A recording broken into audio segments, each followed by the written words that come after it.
السلام علیکم ورحمۃ اللہ وبرکاتہ۔ بسم اللہ الرحمن الرحیم، والصلاة والسلام علی رسولہ الکریم خاتم المعصومین وعلی آلہ وصحبہ اجمعین، اما بعد۔ خواتین و حضرات، رمضان نشریات کے ساتھ خلیق الرحمن آپ سے مخاطب ہے اور ہماری بات چل رہی ہے توبہ کے اوپر۔ توبہ پہ کافی بات ہو چکی، انشاءاللہ چند نشستیں توبہ پہ مزید ہوں گی۔ توبہ کے اوپر ہم نے قرآن کریم کی روشنی میں بھی بات کی آپ سے، اور اسپیشلی سورہ توبہ کی روشنی میں، جس میں کیا کہتے ہیں 7 صحابہ ایک طرف تھے، ابو لبابہ کے ساتھ 6 صحابہ رضی اللہ عنہم، اور 3 صحابہ الگ، 7 صحابہ جن کی توبہ جلدی قبول ہو گئی، جنہوں نے اپنے آپ کو ستونوں سے باندھا تھا، اور 3 صحابہ جن کی توبہ 50 دن بعد قبول ہوئی۔ پھر ہم نے احادیث کی روشنی میں حضرت غامدیہ رضی اللہ عنہ کی توبہ پہ بات کی، ماعز بن مالک رضی اللہ تعالی عنہ کی توبہ پہ بات کی۔ تو سامعین، جو آج ہم نے بات کرنی ہے وہ یہ ہے کہ صحابہ کا معمول صرف یہ نہیں تھا کہ توبہ کر لیں اور بس، بلکہ صحابہ توبہ کرتے ہوئے اللہ کے راستے میں اپنا مال بھی خرچ کر دیتے تھے۔ یہ ہے بات جس پہ آج بات کرنی ہے، اور یہ توبہ کا ہی ایک جز بنا دیتے تھے صحابہ اپنے مال کو اللہ کے راستے میں دے کے۔ اور صحابہ اتنے جذباتی ہوتے تھے اور توبے میں اتنے مخلص ہوتے تھے کہ توبہ کی صورت میں اپنے پورا مال اٹھا کے لے آتے تھے۔ یا رسول اللہ، اس مال نے تو ہمیں روک دیا، ہمارے اندر سستی پیدا کر دی، اللہ کے راستے میں یہ مال قبول کر لیں۔ اللہ کے نبی قبول نہیں کرتے تھے، نہ بھائی نہ، بچوں کے لیے بھی بچا کے رکھو، اپنی ضرورت کے لیے بھی بچا کے رکھو۔ ایمانداری سے بتائیے سامعین، کیا ایسی توبہ کا ہمارے ہاں کوئی تصور ہے؟ ایمانداری سے بتائیے، کیا ایسی توبہ ہمارے اہل علم و عمل بتاتے ہیں؟ میں اپنے بارے میں بتاتا ہوں، میں نے آج تک شاید اس کو موضوع بنا کے اس پہ بات نہیں کی۔ ہاں، غالباً صوفیہ کے بارے میں ہم سنتے رہتے ہیں کہ وہ اپنے مریدوں کے اوپر جب مریدوں کی تربیت کرتے ہیں، ان کو تربیت کے مراحل سے گزارتے ہیں، تو شاید ان سے کوئی غلطی ہو جائے تو وہ کہتے ہیں اپنے اوپر ایک مالی جرمانہ عائد کر دو، جو تم اللہ کے راستے میں صدقہ دے دو۔ اگر آپ سے یہ کام ہو گیا تو اپنے اوپر ایک صدقہ لاگو کر دو، جی میں اللہ کے راستے میں دیتا ہوں۔ تو مجھے آج سمجھ آئی کہ بھائی یہ تو قرآن کریم سے ماخوذ ہے، صوفیہ کا یہ طریقہ۔ لا الہ الا اللہ۔ تو آج کی اس نشست میں بات کرنے کا مطلب حضرات محترم یہی ہے کہ لا الہ الا اللہ، توبہ کے ساتھ توبہ کی مختلف صورتوں پہ بات کی جائے، اور توبے کو جو مؤثر بنانے کا طریقہ ہے کہ توبہ مکمل ہو جائے، مؤثر ہو جائے، اس پہ ہم نے بات کرنی ہے۔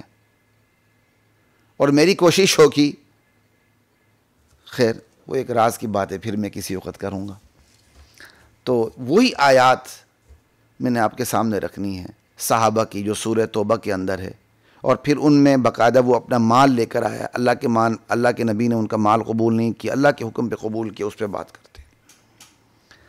سورہ توبہ کی آیت نمبر 102 ہے کہ وہ صحابہ، حضرت ابو لبابہ چونکہ یقینی صحابی ہیں تو ان کے ساتھ 6 صحابہ اور ہیں، ٹھیک، کل 7 صحابہ ہو گئے جنہوں نے اپنے آپ کو ستونوں سے باندھا تھا، جن کے بارے میں قرآن کریم کہتا ہے وَآخَرُونَ اعْتَرَفُوا بِذُنُوبِهِمْ خَلَطُوا عَمَلًا صَالِحًا وَآخَرَ سَيِّئًا۔ کچھ ایسے بھی ہیں صحابہ جنہیں اپنے گناہوں کا اعتراف ہے اور ان کے اعمال ملے جلے ہیں، کچھ اچھے کچھ برے۔ تو اچھے برے کیا ہو گئے کہ وہ اپنی سستی سے غزوہ تبوک میں شریک نہیں ہو سکے، ٹھیک ہے، خَلَطُوا عَمَلًا صَالِحًا وَآخَرَ سَيِّئًا۔ کچھ بعید نہیں، قریب ہے کہ اللہ ان کی توبہ کو قبول کر لے، اللہ کی رحمت ان پر متوجہ ہو جائے۔ عَسَى اللَّهُ أَن يَتُوبَ عَلَيْهِمْ إِنَّ اللَّهَ غَفُورٌ رَحِيمٌ، کیونکہ اللہ ہے ہی غفور الرحیم، ٹھیک ہے جی۔ اب ان کی توبہ قبول ہوتی ہے، جب ان کی توبہ قبول ہوتی ہے تو یہ اپنا سارا مال اللہ کے راستے میں لے کر آ جاتے ہیں، گھر بار سب کچھ، کہ یا رسول اللہ اسی مال نے تو ہمیں سستی میں ڈالا، اللہ کے راستے میں اس مال کو قبول کیجیے گا۔ اللہ کے نبی نے ان کا مال قبول نہیں کیا۔ ان صحابہ نے اپنے آپ کو ستونوں سے باندھا تھا مسجد نبوی کے، کہ جب تک اللہ کے نبی نہیں کھولیں گے ہم اس کو خود نہیں کھولیں گے، اس رسی کو خود نہیں کھولیں گے، ان رسیوں کو۔ اللہ کے نبی نے بھی کیا کمال ارشاد فرمایا، میں بھی نہیں کھولوں گا جب تک اللہ مجھے کھولنے کا حکم نہیں دیں گے۔ جب اللہ نے کھولنے کا حکم دیا تو رسول اللہ نے ان کی رسیاں کھولی تھیں۔ کیا کمال کا منظر ہوگا کہ اللہ کے نبی خود اپنے امتیوں کی رسیاں کھول رہے ہیں۔ ہائے کاش بندہ تخیل میں ہی تصور کر سکتا ہے کہ کس طرح ان مخلص صحابہ کی رسیوں کو اللہ کے نبی نے اس کی گریں کھولی ہوں گی۔ ٹھیک، اب آگے جب رسیاں کھل گئیں، توبہ قبول ہو گئی، یہ سارا مال لے کر آگے گھر باغ اللہ کے راستے میں لے لیں، بس کل مال۔ اللہ کے نبی نے مال لینے سے انکار کر دیا، کہا مجھے مال لینے کا حکم نہیں آیا، گرے کھولنے کا حکم تھا، توبہ تمہاری قبول ہو گئی ٹھیک ہے، مال لینے کا حکم مجھے اللہ کی طرف سے نہیں آیا۔ یہ ہوتا ہے مخلصوں کے ساتھ رویہ۔ جو اہل اخلاص ہوتے ہیں ان کو امتحان کی بھٹی سے گزارا جاتا ہے۔ آپ رائمنڈ میں چلے جائیں، پرانے جو ساتھی ہوتے ہیں نا ان کو واش روم کے دروازوں پہ کھڑا کیا جاتا ہے، وہ رات بھر انسانی گندگی صاف کر رہے ہوتے ہیں، اور جو نئے ساتھی ہوتے ہیں ان کا وہ کشمش اور پتہ نہیں کھجوروں کے ساتھ وہ اکرام کر رہے ہوتے ہیں۔ یہ فرق ہوتا ہے پرانے اور نئے ساتھیوں میں۔ جو بالکل مخلص جو اپنے آپ کو لٹا دیتے ہیں ان کو امتحان کی بھٹی سے گزارا جاتا ہے۔ جب یہ اپنا مال لے کر آ گئے تو قبول نہیں کیا گیا۔ اللہ کا حکم ہوا کہ مال قبول کریں، لیکن اللہ نے بھی پورا مال قبول کرنے کا نہیں کہا، کیونکہ اللہ کو ترس آ رہا تھا کہ بھائی ان کے بچے بھی ہیں، ان کی اپنی ذاتی ضروریات بھی ہیں۔ یہ تو کل مال لے کر آ گئے تھے۔ اللہ نے اپنے نبی کو نے جب انکار کر دیے میں نے مال قبول نہیں کرنا، مجھے مال کی قبولیت کا حکم اوپر سے نہیں ملا، تو اللہ نے ارشاد فرما دیا خذ ان کا مال قبول کریں۔ یہ آیت نمبر 103 ہے۔ کتنا؟ خذ اموالہم نہیں کہا کہ یہ جو سارا مال لے کر آئے قبول کر لیں، نہیں، من ہم اردو میں اس کا ترجمہ سے کر دیتے ہیں، اصل میں اس کا کچھ ترجمہ ہوتا ہے، بعض ترجمہ ہوتا ہے ایسے موقع پر، ٹھیک ہے، یعنی من تبعیضیہ ہے۔ میرے نبی تو لے کے آ گئے سارا مال، لیکن آپ ان کا کچھ مال قبول کر لیں، ان کے مالوں میں سے صدقہ قبول کر لیں۔ ہاں، یہ ان کے مالوں میں سے صدقہ قبول، مالوں میں سے، یہی لفظ بتاتا ہے کہ پورا مال ان کا نہیں لینا، یہ تو کل مال لے کر آ گئے تھے۔ تو اللہ کے نبی نے اللہ کے حکم پر عمل کرتے ہوئے تہائی مال قبول کر لیا، 1/3۔ اللہ اکبر، تہائی مال قبول کیا کہ ان کے مالوں میں سے صدقہ آپ قبول کر لیں، خذ من اموالہم صدقۃ، صدقہ قبول کر لیں۔ تو حضرات آپ نے اس پہ آپ نے حضرات محترم اس پہ توجہ یہ دینی ہے، یہ مال توبہ کی تکمیل کے لیے، توبہ قبول ہو گئی اور اس توبے کو مزید نکھارنے کے لیے، اپنے اعلیٰ معیار تک پہنچانے کے لیے صحابہ اپنا مال خود دے رہے ہیں، اور اللہ کی اجازت سے نبی قبول کر رہے ہیں۔ کل قبول نہیں کر رہے، 1/3 یعنی 1/3 قبول کر رہے ہیں، اور پھر اس کی وجہ بھی بتائی جا رہی ہے، خذ من اموالہم صدقۃ، آپ ان کے مالوں میں سے صدقہ قبول کر لیں، ٹھیک ہے۔ یہ صدقہ کیا کرے گا؟ تطہرہم، یہ صدقہ ان کو پاک کرے گا، ان کی صفائی کرے گا، ان کو صاف کرے گا۔ عام طور پر صدقۃ تطہرہم کا جو ہمارے ہاں ترجمہ اردو میں کیا جاتا ہے وہ یہی ہے کہ آپ ان کے مال میں سے صدقہ لے لیں تاکہ آپ ان کو پاک کریں۔ تو تطہرہم کا میرے ذہن میں آیا تھا بھائی تطہرہم یہ مخاطب کا صیغہ ہے، تو یہ تو مؤنث کا صیغہ بھی بن سکتا ہے، لیکن بندہ خود ہمت تو نہیں کرتا۔ پھر میں نے تفاسیر کو اٹھا کے دیکھا تو الحمدللہ ایک تفسیر میں جا کے پھر مجھے یہ مل گیا کہ ہاں بھائی یہ مؤنث کا بھی ہو سکتا ہے، یہ صدقہ ان کو پاک کر دے، یا دوسرا ترجمہ آپ ان سے صدقہ لے لیں، صدقے کے ذریعے میرے نبی آپ ان کو پاک کر دیں، وَتُزَكِّيهِمْ بِهَا، اور اس کے ذریعے آپ ان کے دل کو مانچ کے صاف کر دیں، ان کے نفس کا تزکیہ کر دیں۔ تو صدقہ کیا کرتا ہے بھائی؟ صدقہ پاک کرتا ہے، صفائی کرتا ہے، گناہوں کے جو اثرات ہوتے ہیں ان کو بھی ختم کرتا ہے، نفس کا تزکیہ کرتا ہے، نفس کی میل کچیل کو مانج کے، جس طرح بندہ کچن میں خواتین برتنوں کو صاف کرتی ہیں تو اس پہ خاص قسم کا جو کیمیکل ہوتا ہے صابن کی صورت میں، دیگر چیزوں کی صورت میں یا وہ اس کو رگڑ دیتی ہیں تو وہ میل کچیل سے سارے وہ برتن صاف ہو جاتے ہیں۔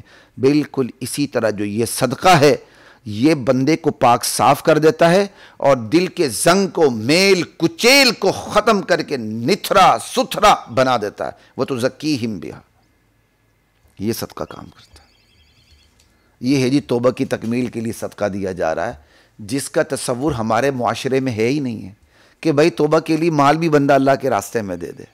اللہ اکبر کبیرہ والحمدللہ کثیرہ۔ ٹھیک ہے جی، تو خواتین و حضرات یہ ہے توبہ کہ مال دیا جا رہا ہے۔ اب اس پہ تھوڑی سی میں بات کرنے سے پہلے یہ ہو گئی مالی توبہ، یہ عبادت مالی ہو گئی۔ ٹھیک ہے، تو آپ توبہ کی تھوڑی سی اقسام بنا دیتے ہیں تاکہ آسانی ہو جائے۔ ایک توبہ ہو گئی قلبی اعتقادی۔ توبہ قلبی اعتقادی کیا ہو گئی؟ بندے کو اپنے گناہ پر ندامت محسوس ہوتی ہے، شرم محسوس ہوتی ہے، شرمندگی محسوس ہوتی ہے، وہ اللہ کی طرف، بارگاہ کی طرف پلٹ کے آنا چاہتا ہے، آ جاتا ہے، بغاوت کا راستہ چھوڑ دیتا ہے اور دل سے پکا ٹھکا ستھرا نتھرا ارادہ کر لیتا ہے اور پکی نیت کر لیتا ہے کہ اب میں نے گناہ نہیں کرنا۔ ہاں بشری تقاضوں کے مطابق گناہ ہو جائے تو 100 بار 100 بار اگر توبہ شکستی بازا، پھر بھی اللہ کا دروازہ کھلا ہے، کیونکہ اس کی جو بارگاہ ہے نا امیدی کی بارگاہ نہیں ہے۔ ٹھیک ہے، تو یہ ہو گئی توبہ اعتقادی، توبہ قلبی، کہ بندہ دل سے حواس اور شعور کے ساتھ پکا ارادہ کر لیتا ہے کہ اب میں یہ گناہ کا کام نہیں کروں گا، تو یہ توبہ اعتقادی ہو گئی۔ اسی توبہ کو وہ اگر زبان سے ادا کرتا ہے، یا اللہ تیری بارگاہ میں توبہ کرتا ہوں، یہ توبہ لسانی ہو گئی، کیونکہ وہ زبان کے ساتھ بھی توبہ کر رہا ہے۔ ٹھیک ہے، 2 قسمیں ہو گئیں۔ آگے توبہ، اب یہ جو توبہ لسانی کرتا ہے، میں توبہ کرتا ہوں، تو اب اس کا موقع نہیں یہاں فقہی تفصیلات بیان کرنے کا۔ بسا اوقات توبہ کیا کہتے ہیں انتہائی خفیہ طریقے سے بھی ہوتی ہے۔ بندے سے کوئی خفیہ گناہ ہو گیا، کسی کو پتہ نہیں، وہ اللہ کی بارگاہ میں کسی کو نہ بتائے، اس کا راز و نیاز، اللہ کے ساتھ راز و نیاز کی باتیں کرے، گفت و شنید کرے اور اللہ سے معافی مانگ لے، بات ختم، اپنے گناہ کا اعلان نہ کرے۔ لیکن ایک گناہ اس نے اعلانیہ کیا ہے لوگوں کے سامنے، تو بعض اعلانیہ گناہ ایسے ہوتے ہیں جن میں یہ خطرہ ہوتا ہے کہ اس اعلانیہ گناہ کو لوگ کاپی کریں گے، وہ ٹرینڈ بنا لیں گے۔ تو اب جو بندہ اعلانیہ گناہ کرتا ہے اور وہ توبہ کرتا ہے تو اس کو چاہیے کہ پھر وہ اعلانیہ توبہ کرے تاکہ لوگ اس کو ٹرینڈ نہ بنائیں، لوگ اس کو کاپی نہ کریں۔ ایسی شخصیات ہوتی ہیں جن سے بڑے بڑے اچانک گناہ ہو جاتے ہیں، وہی بہت بڑا گناہ ہو گیا۔ ٹھیک ہے، اب لوگ اس کو فیشن بنا لیتے ہیں۔ پھر ایسے شخص کے لیے ضروری ہے وہ میدان میں اترے، جس طرح اس نے اعلانیہ گناہ کیا تھا اس طرح وہ اعلانیہ توبہ بھی کرے۔ تو یہ توبہ لسانی کی 2 قسمیں ہو گئیں۔ ایک اس نے سر و علانیہ، یعنی پوشیدہ طریقے سے اس نے اللہ سے معافی مانگ لی۔ ایک یہ ہے کہ اگر ضرورت محسوس ہو تو وہ اعلانیہ توبہ بھی کرے، سب کے سامنے توبہ کرے، کیونکہ گناہ اس نے سب کے سامنے اعلانیہ اللہ کی بغاوت کرتے ہوئے گناہ کیا تھا، تو اس کی شان یہ ہے پھر توبے کی کہ بھی وہ سب کے سامنے توبہ کرے، لوگوں یہ میں نے اللہ سے بغاوت کی تھی، میں باز آیا، تم نے مجھے کاپی نہیں کرنا، تم نے اس کو فیشن نہیں بنانا، تم نے اس کو ٹرینڈ نہیں بنانا، اب میں اس کا ذمہ دار نہیں ہوں اگر تم نے مجھے کاپی کیا۔ تو یہ توبہ کی 2ری قسم ہو گئی، توبہ لسانی، سر و علانی۔ ٹھیک ہے، توبہ کی 3ری قسم توبہ مالی، جس کا ہم ذکر کر رہے ہیں، وہ توبہ جس کا تعلق مال سے ہے۔ آپ توبہ کرتے ہیں لیکن توبہ کر کے آپ سمجھتے ہیں کہ یہ میرا مال، میری دولت، یہ میری جائیداد، اسی نے مجھے اللہ کے راستے میں سست کر دیا تھا، چلو جی ایک اچھی خاصی مقدار اپنی حیثیت کے مطابق میں اللہ کے راستے میں صدقہ کرتا ہوں تاکہ اللہ تعالیٰ میری توبہ بھی قبول کرے، میرے اندر سے مال کی اس محبت کو ختم کر دے جو محبت دین میں رکاوٹ ہوتی ہے۔ وگرنہ مال کی محبت نیچرل ہے، طبیعی ہے، تو مال کی محبت کوئی غلط بات نہیں ہے. مال کی محبت وہ قابل مذمت ہے جو بندے کو دین پہ آنے سے روک دیتی ہے بس. باقی نفس مال کی محبت قابل مذمت نہیں. یہ تو نیچرل بات ہے، طبیعی بات. ٹھیک ہے جی. تو یہ توبہ مالی ہو گئی، جو وہ اللہ کے راستے میں توبہ کرتا ہے مال دے کے. اور ایسی توبہ کا تصور ہمارے معاشرے میں نہ ہونے کے برابر ہے. اور اس توبہ کا ذکر اللہ تعالیٰ سورہ توبہ میں کرتے ہیں کہ جو صحابہ، چند صحابہ شریک نہیں ہوئے تھے غزوہ تبوک میں، ان کی توبہ قبول ہوئی تو اللہ نے ان کو نہیں کہا تھا کہ مال دینا. وہ ان کے توبہ ان کی اس سطح پہ پہنچی ہوئی تھی، ان کے اندر شرمندگی اس سطح پہ پہنچی ہوئی تھی، اور اللہ کی طرف رجوع کرنے کا اخلاص ان کے اندر اس لیول پہ پہنچ چکا تھا. بغیر اللہ کے نبی کے حکم کے، بغیر اللہ کے حکم کے وہ اپنا سارا مال اللہ کے راستے میں لے کر آ چکے تھے، لیکن ان پر ترس کھاتے ہوئے سارے مال کو قبول نہیں کیا گیا، 1/3 کو قبول کیا گیا، جس کا ذکر ان آیات میں ہے. میرے نبی آپ ان کے اموال سے صدقہ قبول کر لیں، جو صدقہ ان کو پاک کرے گا، ان کے نفس کا تزکیہ کر کے دلوں کو مانج کے ان کے پاک صاف کر دے گا ان کو. اب اس میں 1-2 مسئلے سمجھیے، وہ بھی ضروری ہے. اب یہ رمضان ہے، روٹین میں ہمارے ہاں رمضان میں زکوٰۃ نکالی جاتی ہے، ورنہ تو زکوٰۃ جب سال پورا ہو جائے تب نکالی جاتی ہے. لیکن چونکہ تقریباً ہمارے یہاں 90% لوگوں نے رمضان میں ہی زکوٰۃ کا مہینہ بنا لیا ہوا ہے، تو وہ اسی میں نکالتے ہیں. ٹھیک ہے جی، وہ ایک الگ بات ہے، پھر کبھی اس پہ بات کریں گے. بات یہ ہے، ہم صدقہ اللہ کے راستے میں کیوں دیتے ہیں؟ ہم زکوٰۃ اللہ کے راستے میں کیوں دیتے ہیں؟ ہمارے ایک کانسیپٹ، تصور کیا بنا ہوتا ہے؟ چلو جی میں صدقہ دیتا ہوں، کیا غریب کھا لیں گے ان کو فائدہ ہو جائے گا. میں زکوٰۃ دیتا ہوں، کیا غریب کھا لیں گے فائدہ ہو جائے گا. یعنی جو صدقے کا اصل مقصد ہے وہ فراموش ہے. جو صدقے کا ضمنی اور ثانوی مقصد ہے، سیکنڈری لیول کا پرپز ہے، مقصد ہے، وہ ہمیں یاد ہے. جناب صدقے کے ذریعے کسی کی امداد کرنا، میں اور آپ صدقہ دیتے ہیں تو پہلے ہی تصور میرے اور آپ کے ذہن میں کیا ہوتا ہے؟ یار اس کی مدد ہو جائے گی. ٹھیک ہے. اگر زکوٰۃ دیتے ہیں تو غریب کی مدد ہو جائے گی. اگر اللہ کے راستے میں صدقہ دیتے ہیں، وہ غریب نہیں ہے، پھر بھی آپ کہتے ہیں صدقہ دیتے ہیں، آپ کہتے ہیں چلو یار میں صدقے کے ذریعے اس کو فیسلٹیٹ کر دیتا ہوں، اس کو سہولت دے دیتا ہوں، یہ اللہ کے راستے میں کام کر رہا ہے تو کام کرتے ہوئے اسے مزید سہولت ہو جائے. یہ تصور ایسے ہی ہے نا. یعنی ہم صدقہ دیتے ہوئے دراصل اگلے کی ضرورت کو سامنے رکھتے ہیں یا سہولت کو سامنے رکھتے ہیں. نہیں بھائی، آج سے نیت کو ٹھیک کریں. صدقہ ہو، اس صدقہ کے اندر نفلی واجبی دونوں صدقے آ گئے، عام صدقات، سمپل ڈونیشن، چیریٹی بھی آ گئی، زکوٰۃ بھی آ گئی، سارا کچھ آ گیا.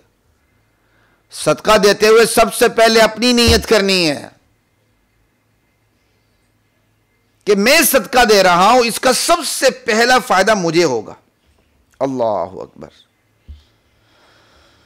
زکوٰۃ اور صدقات کی جو اصل مشروعیت ہے دین میں، جو اجازت ہے دین میں، اور جو تصور اور حقیقت ہے دین میں، وہ یہ ہے کہ زکوٰۃ بذات خود، صدقات بذات خود ایک عبادت مالی ہے. جس طرح ہم نماز پڑھتے ہیں، یہ عبادت بدنی ہے، یعنی وہ عبادت جس کا تعلق بدن سے ہے. ہم نماز پڑھتے ہیں، اٹھک بیٹھک کرتے ہیں، اوپر نیچے ہوتے ہیں، دائیں بائیں سلام پھیرتے ہیں، یہ وہ عبادت ہے جس کا تعلق میرے اور آپ کے بدن سے ہے. حج ہے، یہ وہ عبادت ہے جس کا تعلق میرے اور آپ کے بدن سے بھی ہے، مال سے بھی ہے. ٹھیک ہے. تو یہ جس طرح نماز عبادت بدنی ہے، عبادت کی ایک مستقل قسم ہے. نماز آپ اس لیے نہیں پڑھتے کہ آپ غریب کی مدد کریں، نماز آپ اپنے لیے پڑھتے ہیں کہ میں اللہ کی رضا چاہتا ہوں بس. اسی طرح زکوٰۃ اور صدقات اور خیرات اور چیریٹی اور ڈونیشن، جو مرضی اس کے اندر جس میں مال خرچ ہوتا ہے، یہ عبادت مالی ہے. یہ عبادت بدنی نماز کی طرح عبادت کی ایک مستقل قسم ہے. جس طرح نماز میں فرض بھی ہے، واجب بھی ہے، سنت بھی ہے، نفل بھی ہے، اسی طرح عبادت مالی کے اندر فرض بھی ہے زکوٰۃ. ٹھیک ہے جی. پھر مختلف نفل بھی آ جاتا ہے کہ آپ ویسے اللہ کے راستے میں دیتے ہیں، واجب ہو جاتا ہے کوئی آپ منت مان لیتے ہیں. ٹھیک ہے. تو یہ عبادت کی ایک مستقل قسم ہے.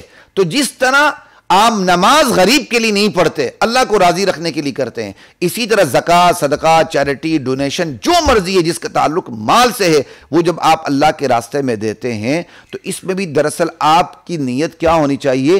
اللہ مجھ سے راضی ہوگا. اس کا سب سے پہلا فائدہ جو میں زکوٰۃ دے رہا ہوں، جو میں صدقہ دے رہا ہوں، جو میں چیریٹی کر رہا ہوں، جو میں ڈونیشن دے رہا ہوں، سب سے پہلے میری ذات کو ہوگا۔ کیوں؟ میری ذات سے اللہ راضی ہوگا، ایک، میری ذات، میرا دل پاک ہوگا، دو، میرے دل سے مال کی محبت نکل جائے گی، وہ محبت جو دین کے آڑے آئے وہ نکل جائے گی۔ ہاں، اب اس مال سے غریب کا بھی فائدہ ہو جائے گا، اگر میں نے کسی دوست کو صدقہ دے دیا اس کو بھی فائدہ ہو جائے گا، کسی باحیثیت کو دیا اس کو بھی فائدہ، کسی بے حیثیت کو دیا اس کو بھی فائدہ۔ لیکن یہ فائدہ ضمنی ہے، یہ فائدہ سیکنڈری لیول کا ہے۔ پری پرائمری لیول کا اصل فائدہ زکوٰۃ ہو یا صدقات ہو، دینے والے کو ہوتا ہے، لینے والے کو بعد میں ہوتا ہے، دینے والے کو پہلے ہوتا ہے۔ یہی وجہ ہے کہ پہلی امتوں میں فی سبیل اللہ، اللہ کے راستے میں جو صدقہ دیا جاتا تھا وہ کسی کے لیے کھانا جائز نہیں تھا۔ وہ جو صدقہ دیا جاتا تھا وہ ایک جگہ رکھ دیا جاتا تھا، آسمان سے ایک بجلی گرتی تھی اور اس کو جلا کے راکھ کر دیتی تھی، یہ علامت ہوتی تھی کہ صدقہ قبول ہو گیا ہے۔ اور جو جس صدقہ کو قبول نہ ہونا ہوتا تھا تو آسمانی بجلی اس کو گرا کے جلا کے راکھ نہیں کرتی تھی، پتہ چلتا تھا کہ یہ منحوس ہے، یہ صدقہ کیے جانے کے قابل نہیں ہے۔ یہ تو اللہ نے میرا اور آپ کا پردہ رکھ لیا ہے، ہمارا مال کتنا پاک ہے کتنا ناپاک ہے اللہ کے بعد مجھے اور آپ کو پتہ ہے۔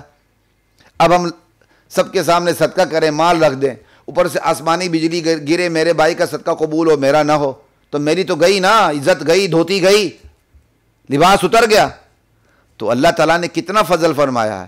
ایک تو یہ کہ ہمارا صدقہ قبول ہوا یا نہیں لوگوں کو پتہ نہیں چلتا، دوسرا کیا؟ دوسرا یہ کہ ہمارا صدقہ اب لوگ کھا سکتے ہیں۔ یہ اس امت کی خصوصیت ہے کہ فی سبیل اللہ جو صدقہ دیا جاتا ہے وہ اس امت کے لوگ، فقیر، مسکین وغیرہ کھا سکتے ہیں۔ ٹھیک ہے جی، تو یہاں ساری بات کرنے کا کیا کہتے ہیں خواتین و حضرات، بات یہی ہے ساری بات کرنے کا کہ صدقے کا سب سے پہلا فائدہ خود اپنی ذات کو ہے، غریب کو یا ایک باحیثیت کو جس کو آپ صدقہ کر رہے ہیں اس کو بعد میں۔ ٹھیک ہے، تو یہ ایک فقہی کیا کہتے ہیں ایک اہم ترین بحث تھی جو ہمارے معاشرے میں بالکل نامانوس ہے، تو یہ کرنی بھی ضروری تھی۔ تو آیات کی طرف چلتے ہیں۔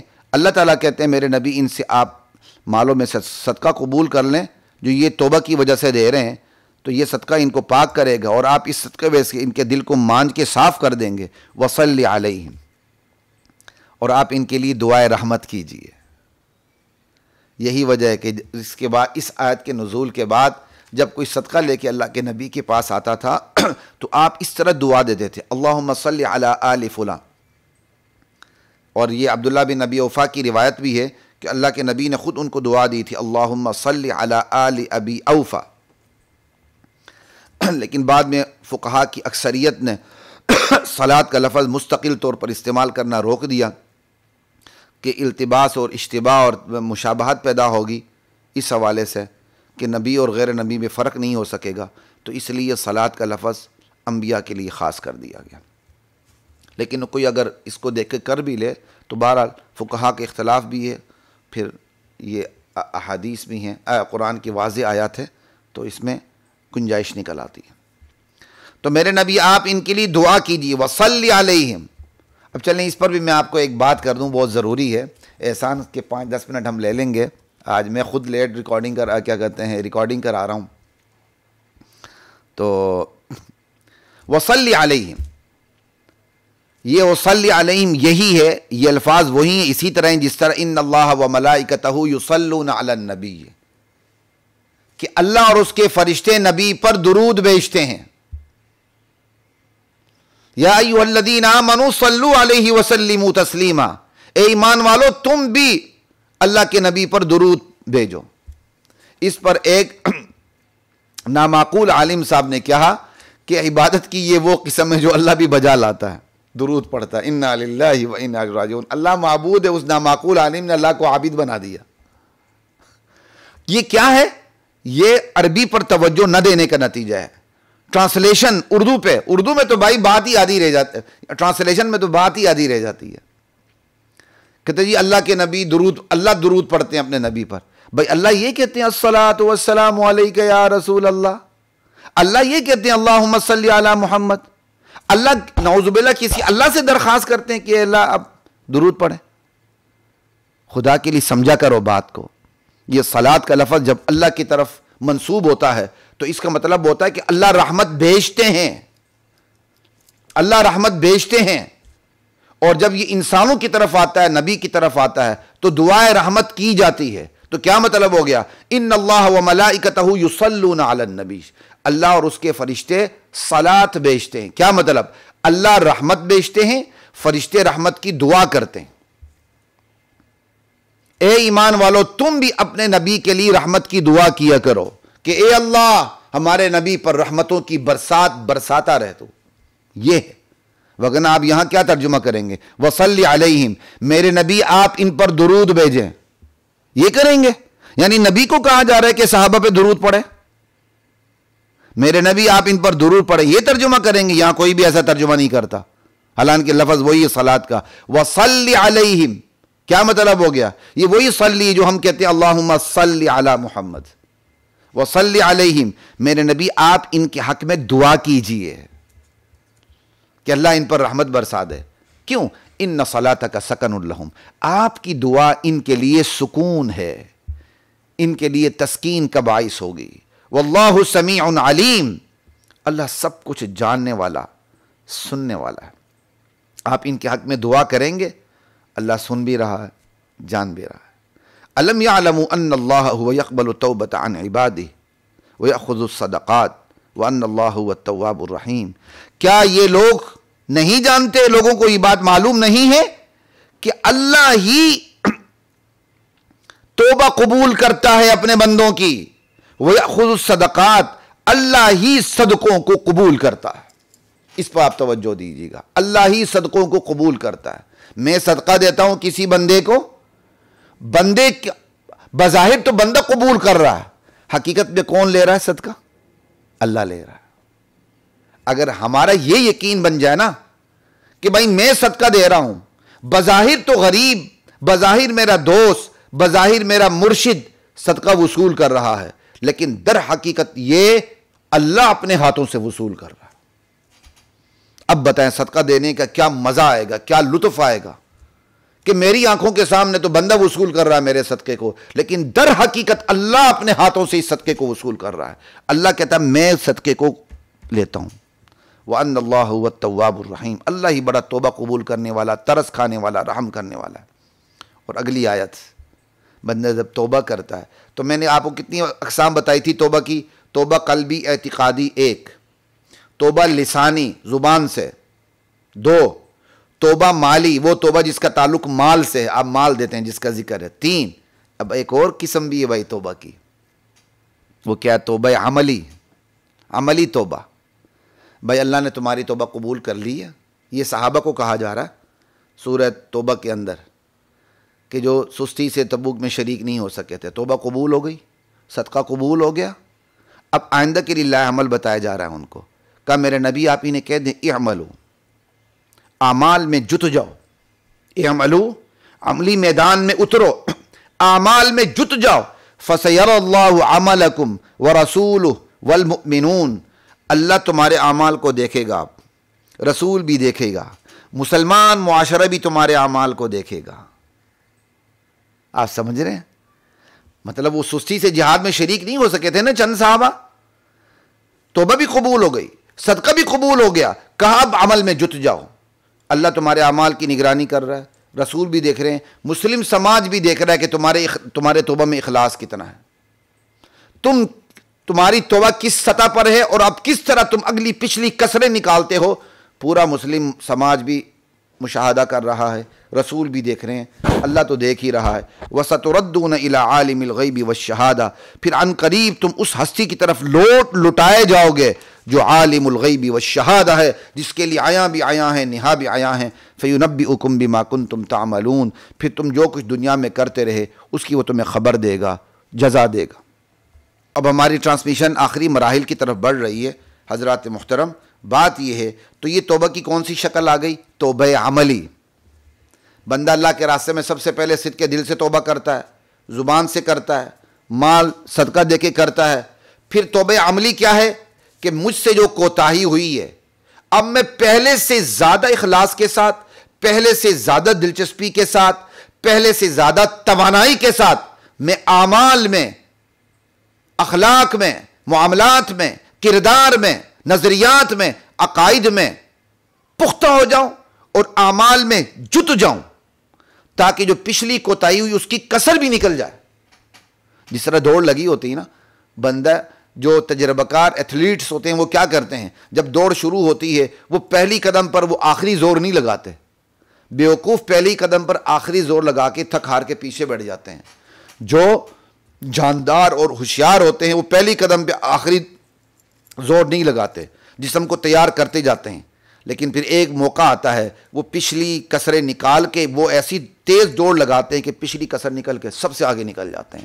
بالکل اسی طرح ہے کہ جو سستی ہو چکی ہے اب اس کی کسر ایسی نکلے کہ عام مسلمان، جو سماج کا عام مسلمان ہے، تم ان سے زیادہ بہتر طریقے سے جت جاؤ، ایمان میں، اعمال میں، اخلاقیات میں، معاملات میں، سیرت و کردار میں سب سے آگے نکل جاؤ۔ یہ ہے توبہ عملی۔ تو خواتین و حضرات، توبہ کی یہ چاروں صورتیں میرے اور آپ کے اندر موجود ہونی چاہیے۔ لا الہ الا اللہ۔ ہم توبہ کریں تو پہلے سے زیادہ جت جائیں۔ اگر ہمارے گناہ کا معاشرے کو پتہ چل چکا ہے اور پتہ یہ بھی چلنا چاہیے کہ ہم توبہ بھی کر چکے ہیں، تو پھر یہ بھی پتہ چلنا چاہیے یار دیکھو اس بندے سے غلطی ہوئی تھی، لیکن یہ بندہ اس اخلاص کے ساتھ پلٹ کے آیا ہے کہ اگلی پچھلی ساری کسریں نکال دی ہیں، یہ تو سب سے آگے نکل گیا۔ صحابت ہے نا، حضرت عمر مسلمان ہوئے، بڑے بڑے صحابہ سے آگے نکل گئے، خلیفہ ثانی بن گئے، یہاں تک کہ اللہ کے نبی نے فرمایا میرے بعد نبوت جاری ہوتی تو عمر نبی ہوتا، لو کان بعدی نبی لکان عمر۔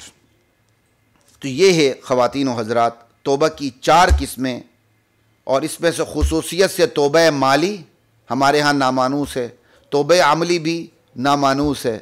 ہمارے ہاں صرف توبہ توبہ ہوتی ہے، بس آنسو بہا لیے تھوڑا بہت، ٹھیک ہے، اعتقادی ہے، اللہ ہمیں توفیق دے، لیکن مال کی توبہ، پہلے سے زیادہ جت جانا، یہ ہمارے ہاں بہرحال بالکل نامانوس ہے، جس پر مجھے بھی عمل کرنے کی ضرورت ہے اور آپ کو بھی عمل کرنے کی ضرورت ہے۔ اب یہ آخری بات کی طرف ہم چلتے ہیں۔ یہ تو میں نے بات کی تھی ان 7 صحابہ پہ جو ابو لبابہ کے ساتھ تھے، ابو لبابہ کے ساتھ دیگر 6 صحابہ جنہوں نے اپنے آپ کو ستونوں سے باندھا تھا۔ اب آخری ایک آدھ منٹ میں آپ سے بات ہوتی ہے کہ وہ 3 صحابہ جن کی 50 دن بعد توبہ قبول ہوئی تھی، یہ بھی، اور اس کا ذکر کعب بن مالک کیا کہتے ہیں حدیث میں اپنے وہ اس واقعے میں کرتے ہیں کہ جب توبہ قبول ہوئی تو میں اپنا سارا مال لے کے اللہ کے نبی کے خدمت میں حاضر ہو گیا کہ یہ کل مال اللہ کے راستے میں قبول کر لیجیے گا۔ اللہ کے نبی نے کل مال قبول نہیں کیا، 1/3 مال قبول کر لیا، ان کا بھی 1/3 قبول ہوا، پورا نہیں کیا گیا۔ اور پھر ان کے الفاظ یہ بھی ہیں کہ پھر میں نے خیبر کا حصہ اپنے پاس رکھ لیا، باقی اللہ کے راستے میں خرچ کر دیا۔ تو خواتین و حضرات، سورہ توبہ کے یہ جو یہ واقعات ہیں 10 صحابہ کے، 7 ایک طرف 3 ایک طرف، ان کی توبہ قبول ہوتی ہے، تو توبہ قبول ہونے کی صورت میں یہ مال کو بھی اللہ کے راستے میں دیتے ہیں اور اللہ پھر ان کے مال کو بھی قبول کر لیتے ہیں۔ توبہ کی یہ 4 اقسام، توبہ قلبی یا اعتقادی، توبہ لسانی جو زبان سے ہے، توبہ مالی جو مال دے کے ہم کرتے ہیں، توبہ عملی کے پیچھے اب تو چونکہ ہم توبہ کر چکے ہیں پہلے سے زیادہ اعمال کے اندر جت جائیں، یہ توبہ عملی، اس کا ذکر بھی قرآن نے کیا ہے توبہ کے بعد لا عمل کی صورت میں، وَقُلْ اعْمَلُوا فَسَيَرَى اللَّهُ عَمَلَكُمْ، آیت نمبر 105 کی جو سورۃ توبہ کی ہے یہ، ٹھیک ہے۔ اللہ ان پر ہمیں عمل کرنے کی توفیق عطا فرمائے۔ حضرات محترم، توبہ پہ بات جاری ہے، انشاءاللہ مزید توبہ پہ بات ہوگی۔ السلام علیکم ورحمۃ اللہ وبرکاتہ۔ وَلَقَدْ أَنزَلْنَا